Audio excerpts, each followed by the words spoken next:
شادی کے تعلق سے آج میں آپ کو بتانا چاہوں گا، جو رشتے کیے جاتے ہیں، شادیاں کی جاتی ہیں، کس طرح ہونا چاہیے۔ قرآن میں فَانْكِحُوا مَا طَابَ لَكُمْ مَثْنَىٰ وَثُلَاثَ وَرُبَاعَ، تم نکاح کرو ان سے جو تمہیں بھائیں۔ بہانے کا مطلب ہے پسند آئیں، یعنی نکاح کے لیے پسند ضروری ہے۔ تو قرآن میں تم نکاح کرو ان سے جو تمہیں پسند آئیں۔ معزز سامعین، ہوتا کیا ہے، جب نکاح کرنا ہوتا ہے، اپنے بچوں کی شادیاں کرنا ہوتی ہیں، تو اکثر ایسا ہوتا ہے کہ ماں باپ نہیں پوچھتے اپنے بچوں سے کہ ہم تمہاری فلاں جگہ شادی کر رہے ہیں، وہ تمہیں رشتہ پسند ہے کہ نہیں ہے۔ وہ اپنی چودراہٹ اور اپنی ایٹھ میں ہوتے ہیں، نہیں ہم نے کہہ دیا تو کرنا ہے۔ اچھا، لڑکوں سے تو کبھی کبھار پوچھ بھی لیا جاتا ہے، بار بار بلکہ پوچھ لیا جاتا ہے،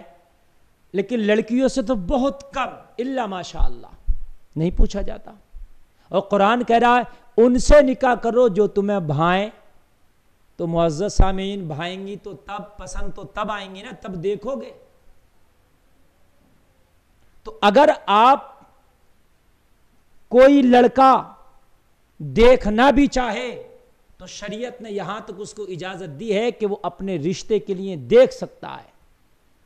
یا بن دیکھے یا کسی سے پہلے کوئی دیکھا ہوا ہو اور اس میں وہ اپنے رشتے کی پیشکش کرے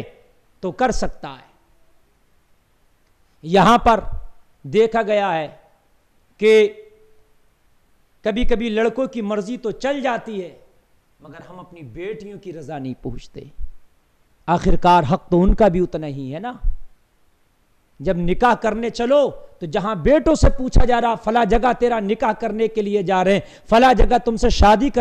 تمہاری شادی کرنا چاہ رہے ہیں، تمہیں پسند ہے کہ نہیں، ویسی بیٹیوں سے پوچھا جائے۔ گھر میں مائیں اپنی بیٹیوں سے پوچھیں فلاں جگہ تمہارا رشتہ کرنا چاہتے ہیں، وہ لڑکا تمہیں پسند ہے کہ نہیں ہے۔ اگر بیٹی ہاں کہہ دے تو اس رشتے کی بات آگے بڑھائی جائے، اور بیٹی اگر منع کر دے تو اس کے ساتھ زبردستی نہ کی جائے، اس کو مجبور نہ کیا جائے۔ لیکن بہت سے لوگ اپنی پگڑی نیچی نہ ہو جائے، نیا میں نے تو بچپن میں بات کر لی تھی، میری بات خراب نہ ہو۔ تیری بات نہیں خراب ہونے کی بات ہے، قرآن کہتا نکاح کرو جو تمہیں بھائیں، جو تمہیں پسند آئیں۔ تو یہاں پسند کا معاملہ پہلے ہے، اس لیے کہ زندگی باپ کو نہیں گزارنا ہے، زندگی ماں کو نہیں گزارنا ہے، زندگی گھر والوں کو نہیں گزارنا ہے، زندگی لڑکے کو اس لڑکی کے ساتھ گزارنا ہے اور اس لڑکی کو اس لڑکے کے ساتھ گزارنا ہے۔ تو پسند ان دونوں کی ہونا ضروری ہے، نہ کہ سب اور لوگوں کی پسند۔ ہاں، میں اتنا کہوں گا کہ جہاں لڑکے کی پسند ہو، لڑکی کی پسند ہو، تو گھر والوں کی بھی پسند ہونا چاہیے، مشورہ ہو، سب کا مشورہ ہونا چاہیے، تو لڑکی کو مجبور نہ کیا جائے۔ ہمارے معاشرے میں کیا ہوتا ہے کہ جب رشتہ ہوتا ہے تو لڑکی سے نہیں پوچھا جاتا، اور جب نکاح قریب آ جاتا ہے اور جب نکاح کا دن ہوتا ہے، نکاح ہونے لگتا، تب پوچھتے ہیں فلاں لڑکے کے ساتھ تمہارا نکاح کرنا چاہتے ہیں، کیا تم رضامندی دیتی ہو؟ تو اب کیا کریں، سارے اخراجات ہوئے ہوتے ہیں، سب کچھ ہو گیا ہوتا ہے، لڑکی کیسے منع کرے؟ اس وقت تو اس کو ہاں کہنے ہی ہے، نہیں بھی کہے تو زبردستی کہلوا دیا جاتا ہے۔ اس سے پہلے پوچھو، لڑکے سے بھی پہلے پوچھو، لڑکی سے بھی پہلے پوچھو، ان کے جذبات کا گلا نہ گھونٹو، انہیں زندگی گزارنا ہے، انہیں اس بندھن میں زبردستی باندھنے کی کوشش نہ کرو، ورنہ اللہ کے ہاں تم سے سوال ہوگا۔ اللہ کرم کرے، قرآن میں ہن لباس لکم وانتم لباس لہن، میاں بیوی ایک دوسرے کا لباس ہیں، شوہر بیوی کا لباس اور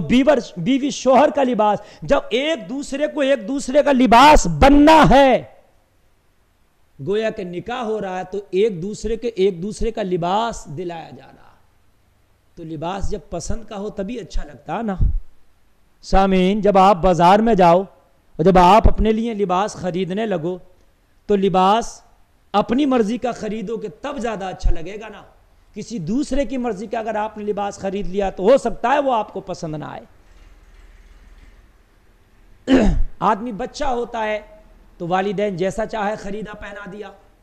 لیکن جب بڑا ہو جاتا ہے، جوان ہو جاتا ہے، جب شعور اس کا جوان ہو جاتا ہے تو پھر کہتا ہے کہ اب میں بازار جانے کے قابل ہو گیا ہوں، اب لباس مجھے اپنا لباس اپنی مرضی کا خریدنے دو، اب تو کلر بھی میری مرضی کا ہوگا، کپڑے کی کوالٹی بھی میری مرضی کی ہوگی، اس کا فیشن و ڈیزائن بھی میری مرضی کا ہوگا۔ تو قرآن نے ایک دوسرے کا لباس کہا ہے میاں بیوی کو، تو لباس مرضی کا ہو تو زیادہ بہتر ہے، اس میں زبردستی نہ کریں۔ اگر کہیں پر لڑکا پیشکش کر رہا ہے اپنی شادی کے لیے، کر سکتا ہے، شرعی اعتبار سے جائز ہے، کچھ لوگ اس کو غلط سمجھتے ہیں، تو شرعی اعتبار سے جو طریقہ ہے آپ رشتہ بھجوا سکتے ہیں، وہاں پر طریقہ ہے، جائز ہے، یہ شرعی حدود میں رہ کے آپ اس کا رشتہ بھجوائیے، اور رشتہ بھجوا کر کے اگر ادھر سے یس ہو جائے تو پھر آپ ان بچوں کی خوشی کا رشتہ کر ڈالیے۔ لیکن بہت سے لوگ اپنی چودراہٹ میں ہوتے ہیں، نہیں جی ہمارے بیٹے نے وہاں کہا ہی کیسے، ہم نے تو وہاں رشتہ کرنا نہیں ہے۔ اگر اشارتاً بیٹی بھی کہے، شریعت کے دائرے میں رہ کے کہیں رشتے کا اشارہ کرے، اپنے گھر والوں سے، اپنے والدین سے اشارہ کرے، تو اس کے اشارے کو سمجھنے کی کوشش کرے، اس کا خیال کرے اور شریعت کے دائرے میں رہ کر اس پیغام کو بھیجائے۔ نہیں تو پھر لڑکے اور لڑکی آپ نے دیکھا ہے اتر آتے ہیں پھر وہ کورٹ میرج کرنے پر، وہ ٹھیک نہیں ہے، اس میں پگڑیاں واقعی اچھل جاتی ہے، اس میں خاندان کی ناک واقعی کٹ جاتی ہے، کیونکہ ماں باپ اپنی چودراہٹ میں پھٹے جا رہے تھے، ماننے کو تیار نہیں تھے، ہم تو کہیں بھی کر دیں گے، وہاں نہیں کرنا ہمیں، تو نے کہا ہی کیسے۔ ارے ان سے تو بہت بہتر ہیں جو اپنی مرضی کی شادی بھاگ کر لیتے ہیں، جو اپنی مرضی کی شادی کورٹ میں کر لیتے ہیں، ماں باپ کی ناک کٹا دیتے ہیں، اس سے بہتر ہے اگر کوئی بیٹا شریعت کے دائرے میں رہ کر کسی گھرانے میں رشتے کا اشارہ کرتا ہے تو والدین کو چاہیے کہ اس کا مکمل خیال رکھیں۔ کوئی بیٹی حیا کے پردے میں رہ کر اگر کسی گھرانے کے لیے، کسی لڑکے کے لیے رشتے کا اشارہ کرتی ہے تو اس کے اشارے کا خیال کرنا چاہیے تاکہ عزتیں برقرار رہیں۔ میرے کریم آقا صلی اللہ تعالی علیہ وسلم جب اپنی بیٹی فاطمہ الزہرا رضی اللہ تعالی عنہا کا نکاح کرنے لگے مولا کائنات حضرت علی کرم اللہ وجہ کے ساتھ، حضرت علی جیسا کون نوجوان ہے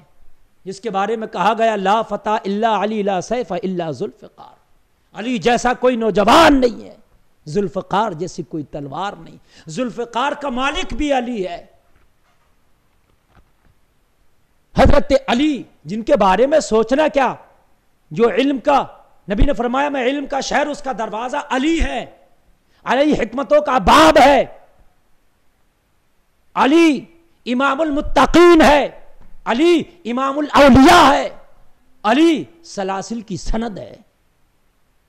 اس علی کے ساتھ رشتہ کرنے میرے نبی چاہ رہے، پوچھنا کیا تھا، اتنا اچھا لڑکا، لیکن پھر بھی میرے نبی اپنی بیٹی فاطمہ الزہرا سے پوچھ رہے ہیں بیٹی میں تمہارا نکاح علی کے ساتھ کرنا چاہتا ہوں، کیا تمہاری رضامندی ہے، کیا تمہاری اجازت ہے؟ حضرت فاطمہ الزہرا نے حیا سے اپنی نگاہوں کو جھکا لیا اور دونوں آنکھوں سے آنسو نکل پڑے۔ میرے نبی نے اپنی بیٹی کی حیا والی آنکھوں کو جھکا ہوا دیکھا اور آنکھوں سے آنسو دے کے میرے نبی نے اسی کو رضامندی کا اشارہ سمجھ لیا۔ اسی سے فقہاء اخذ کرتے ہیں کہ اگر لڑکی سے پوچھا جائے نکاح کے لیے اور لڑکی زبان سے کچھ نہ کہہ کر کے نگاہ جھکا کے اگر آنکھوں سے آنسو بھی نکال دے، خاموش بھی ہو جائے، تو اس کی خاموشی بھی رضا کا اشارہ ہوتی ہے۔ لیکن پوچھ لینا ضروری ہے، جہاں بیٹوں سے پوچھا جاتا وہاں بیٹیوں سے بھی پوچھنا، اس میں بے عزتی نہیں عزت ہے۔ قرآن تو کہتا ہے ان سے نکاح کرو جو تمہیں بھائیں، جو تمہیں پسند ہوں، لیکن یہ غلط ہے کہ نکاح رشتہ ہو گیا ہے تو اب نکاح کا انتظار کریں، نکاح سے پہلے فونوں پر بات نہ کرتے رہا کریں، ایک دوسرے سے ملنے کی کوشش نہ کریں، یہ غلط ہے، یہ ممنوع ہے۔ رشتہ ہو گیا ٹھیک ہے، اچھی بات ہے، نکاح کا انتظار کریں، اور جب نکاح ہو جائے تو پھر جو ہے فون پر بات کریں، پھر تو وہ اس کی بیوی ہو گئی ہے، وہ اس کا مالک ہو گیا ہے، وہ اپنی بیوی کو پھر جس طرح سے چاہے اپنی بیوی کے ساتھ رہے۔ اللہ تعالی ہمیں شریعت پر عمل کرنے کی توفیق عطا فرمائے۔